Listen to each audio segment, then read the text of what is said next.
জুলাই গণঅভ্যুত্থানের সময় র্যাব ১০-এর অধিনায়ক ছিলেন ফরিদ উদ্দিন। দায়িত্ব ছিল যাত্রাবাড়িতে আন্দোলন দমন করা। কিন্তু দায়িত্ব পালন নয়, বরং ছাত্র জনতার উপর দমন পীড়নে নেতৃত্ব দেন তিনি। সামাজিক যোগাযোগ মাধ্যমে ভাইরাল হওয়া ভিডিওতে তার কণ্ঠে ম্যাক্সিমাম ১০ মিনিটেই সব ক্লিয়ার হয়ে যাবে। ছাত্রদের আন্দোলনকে বিএনপি জামাত বলে উড়িয়ে দিয়েছিলেন তিনি।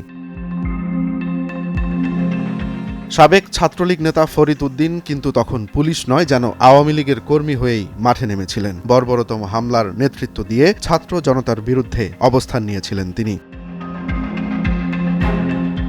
৫ আগস্টের পর পুলিশের অনেক কর্মকর্তা নিজেদের অবস্থান বদলাতে ব্যস্ত হয়ে পড়লেও ফরিদ উদ্দিন ঠিকই নিজের ক্ষমতা টিকিয়ে রাখেন। অবাক করা বিষয়, শাস্তি তো দূরের কথা, উল্টো পদোন্নতি পান তিনি। যাত্রাবাড়িতে ছাত্রদের রক্তাক্ত করার পুরস্কার কি তবে এই পদোন্নতি? এই খবরে ক্ষোভে ফেটে পড়েন নেটিজেনরা। প্রশ্ন ওঠে, গণহত্যায় নেতৃত্ব দেয়া একজন কর্মকর্তার বিচার না হয়ে কিভাবে পদোন্নতি হয়?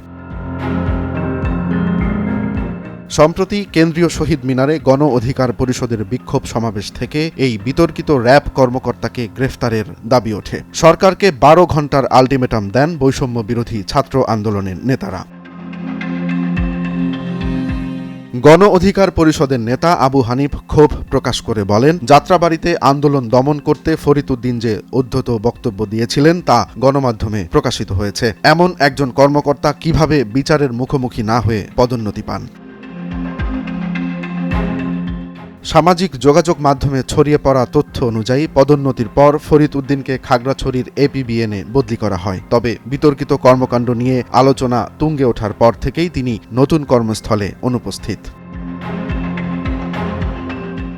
যাত্রাবাড়িতে ছাত্রদের রক্ত ঝরানো সেই র্যাব কর্মকর্তা কি বিচারের মুখোমুখি হবেন, নাকি ক্ষমতার ছায়ায় থেকে যাবেন ধরাছোঁয়ার বাইরে? ১২ ঘণ্টার আল্টিমেটামের শেষ কোথায়, সেটি এখন দেখার বিষয়। রোমান্স তালুকদার, নয়া দিগন্ত।